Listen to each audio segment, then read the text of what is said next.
अत्यंत प्राचीन समय की बात है। उस समय संपूर्ण सृष्टि में केवल जल ही विद्यमान था।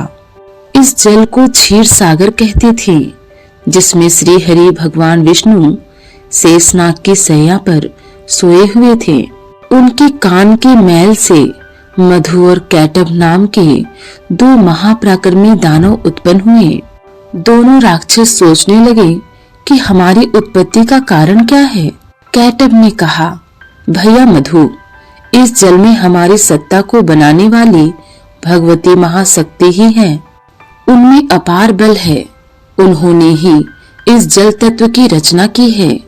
वे ही परम आराध्य शक्ति हमारी उत्पत्ति के कारण है। इतने में ही आकाश में गूंजता हुआ सुंदर वाग बीज सुनाई पड़ा। उन दोनों ने सोचा कि यही भगवती का महामंत्र है। अब वे उसी मंत्र का ध्यान और जप करने लगे। अन्न और जल का त्याग करके उन्होंने 1000 वर्ष तक बड़ी कठिन तपस्या की। भगवती महाशक्ति उन पर प्रसन्न हो गई। अंत में आकाशवाणी हुई, हे दैत्यों, मैं तुम्हारी तपस्या से प्रसन्न हूँ। इच्छा अनुसार वर मांगो। आकाशवाणी सुनकर मधु और कैटभ ने कहा, सुंदर व्रत का पालन करने वाली देवी, आप हमें स्वेच्छा मृत्यु का वरदान दें। इस पर देवी ने कहा, हे दैत्यों, मेरी कृपा से इच्छा करने पर ही मौत तुम्हें मार सकेगी। देवता और दानव कोई भी तुम दोनों भाइयों को पराजित नहीं कर सकेंगे। देवी के वरदान देने पर मधु और कैटभ को अत्यंत अभिमान हो गया। वे समुद्र में जलचर जीवों के साथ क्रीड़ा करने लगे। एक दिन अचानक प्रजापति ब्रह्मा पर उनकी दृष्टि पड़ी। ब्रह्मा जी श्री हरि के नाभि कमल के आसन पर विराजमान थे। उन दैत्यों ने ब्रह्मा जी से कहा, सुव्रत, तुम हमारे साथ युद्ध करो। यदि लड़ना नहीं चाहते तो इसी क्षण यहाँ से चले जाओ, क्योंकि यदि तुम्हारे अंदर शक्ति नहीं है तो इस उत्तम आसन पर बैठने का तुम्हें कोई अधिकार नहीं है। मधु और कैटभ की बात सुनकर ब्रह्मा जी को अत्यंत चिंता हुई। उनका सारा समय तप में बीता था। युद्ध करना उनके स्वभाव के प्रतिकूल था, इसलिए वे भगवान विष्णु की शरण में गए। उस समय भगवान विष्णु योग निद्रा में निमग्न थे। ब्रह्मा जी के बहुत प्रयास करने पर भी भगवान विष्णु की निद्रा नहीं टूटी। इस पर ब्रह्मा जी ने भगवती योग निद्रा की स्तुति करते हुए कहा, भगवती, मैं मधु और कैटभ के भय से भयभीत होकर आपकी शरण में आया हूँ। भगवान विष्णु आपकी माया से अचेत पड़े हैं। आप संपूर्ण जगत की माता हैं। सभी के मनोरथ पूर्ण करना आपका स्वभाव है। आपने ही मुझे जगत रचयिता बनाया है। यदि मैं दैत्यों के हाथ से मारा गया तो आपकी बड़ी अपकीर्ति होगी। अतः आप भगवान विष्णु को जगाकर मेरी रक्षा करें। ब्रह्मा जी की प्रार्थना सुनकर भगवती योग माया भगवान विष्णु के नेत्र, मुख, नासिका, बाहु और हृदय से निकलकर आकाश में स्थित हो गईं और भगवान उठकर बैठ गए। तदंतर भगवान विष्णु का मधु और कैटभ से 5000 वर्षों तक घोर युद्ध हुआ। फिर भी भगवान विष्णु मधु कैटभ को परास्त नहीं कर सके। विचार करने पर भगवान को ज्ञात हुआ कि इन दोनों दैत्यों को भगवती योग माया ने इच्छा मृत्यु का वरदान प्राप्त किया है। इसलिए भगवती की कृपा के बिना इनको मारना असंभव है। भगवान द्वारा स्मरण किए जाते ही भगवान को भगवती योग निद्रा के दर्शन हुए। भगवान ने रहस्यपूर्ण शब्दों में भगवती की स्तुति की। भगवती ने प्रसन्न होकर कहा, विष्णु, तुम देवताओं के स्वामी हो। मैं इन दैत्यों को माया से मोहित कर दूंगी, तब तुम इन्हें मार डालना। भगवती का अभिप्राय समझकर भगवान ने दैत्यों से कहा, तुम दोनों के युद्ध से मैं परम प्रसन्न हूँ, अतः मुझसे इच्छा अनुसार वर मांगो। दैत्य भगवती की माया से मोहित हो चुके थे। उन्होंने कहा, विष्णु, हम याचक नहीं हैं, दाता हैं।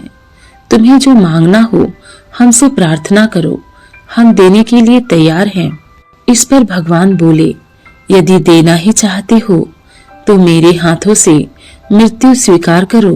भगवती की कृपा से मोहित होकर मधु और कैटब ने भगवान की बात स्वीकार कर ली।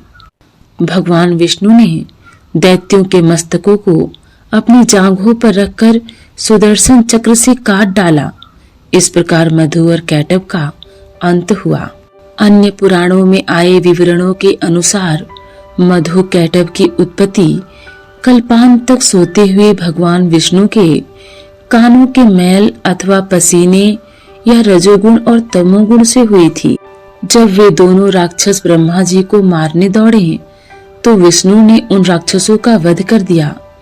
तभी से विष्णु मधुसूदन और कैटब भंजित कहलाए। मार्कंडेय पुराण के अनुसार उमा ने कैटब को मारा था, जिससे वे कैटबा कहलाईं। महाभारत और हरिवंश पुराण का मत है कि जिस स्थान पर इन असुरों के मेद का ढेर लगा, उस ढेर को मेदिनी अर्थात पृथ्वी कहा गया। पद्म पुराण के अनुसार मधु तथा कैटब ने देवासुर संग्राम में हिरण्याक्ष की ओर से संघर्ष किया था। दुर्गा सप्तशती के प्रथम अध्याय में लिखा है कि महर्षि मेधा ने राजा सुरथ को योग माया के प्रभाव से मधु कैटब के वध की कथा सुनाई। महाभारत के सभा पर्व के अध्याय 38 में भगवान नारायण द्वारा मधु कैटब के वध का वर्णन हुआ है। इस कथा के अनुसार ब्रह्मा जी की प्रेरणा से मधु कैटब के शरीरों में वायु का प्रसार हुआ, जिसके कारण वे परम बलशाली हो गए। इस कथा में यह भी कहा गया है कि जब श्री हरि विष्णु ने मधु कैटब को मारने की इच्छा व्यक्त की तो उन दैत्यों ने भगवान से कहा, तुम हमें ऐसे स्थान पर मारो जहाँ भूमि पानी में डूबी हुई न हो तथा मरने के पश्चात हम दोनों तुम्हारे पुत्र हों। रामायण में कुंभकर्ण के पूर्व जन्म का भी उल्लेख मिलता है। आपको यह जानकर आश्चर्य होगा कि यह भयंकर राक्षस पूर्व जन्म में भगवान विष्णु के साथ युद्ध कर चुका था। पूर्व जन्म में भगवान विष्णु को युद्ध के लिए ललकारते हुए यह वैकुंठ में पहुंच गया था। यहाँ भगवान विष्णु के साथ इस असुर ने अपने भाई के साथ मिलकर 5000 साल तक युद्ध किया था, जिसका जिक्र देवी भगवत पुराण में भी मिलता है। पूर्व जन्म में कुंभकर्ण ही मधु नामक असुर था और इसका भाई कैटब था। भगवान विष्णु से युद्ध करते हुए जब 5000 साल हो गए, तब देवी योग माया ने इसकी बुद्धि का हरण कर लिया और वह अहंकार में आकर भगवान विष्णु से ही वरदान मांगने के लिए कहा। बस यही भूल कर गया यह असुर। भगवान विष्णु ने कहा कि तुम अपनी मृत्यु का उपाय बताओ। अपने ही वचन में फंसा हुआ मधु कैटब अब कुछ कर नहीं सकता था। इसने बताया कि उसकी मृत्यु केवल भगवान की जंघा पर हो सकती है। भगवान ने अपने शरीर का विस्तार करना शुरू किया और अपनी जंघा में फंसाकर इन दोनों का सिर सुदर्शन चक्र द्वारा धड़ से अलग कर दिया। कुंभकर्ण राक्षस होकर भी राम की माया को जानता था। इसने रावण को समझाने का भी प्रयास किया था कि राम कोई सामान्य मनुष्य नहीं है। इनसे युद्ध करके राक्षस जाति का विनाश होना तय है। लेकिन रावण अपने अहंकार में चूर था। उसने कुंभकर्ण को ही बुरा भला कहना शुरू कर दिया। कुंभकर्ण ने अपने बड़े भाई के आदेश पर यह जानते हुए भी कि भगवान के हाथों मृत्यु होने से उसे मोक्ष मिलेगा, युद्ध के लिए रणभूमि में गया और विभीषण को राम के साथ रहते हुए धर्म के पालन का आदेश दिया और यह कहा कि इस युद्ध के बाद राक्षस कुल को कोई अग्नि देने वाला भी नहीं रहेगा। उस समय केवल तुम ही बचोगे जो उनका अंतिम संस्कार करके उन्हें मुक्ति दिला सकते हो।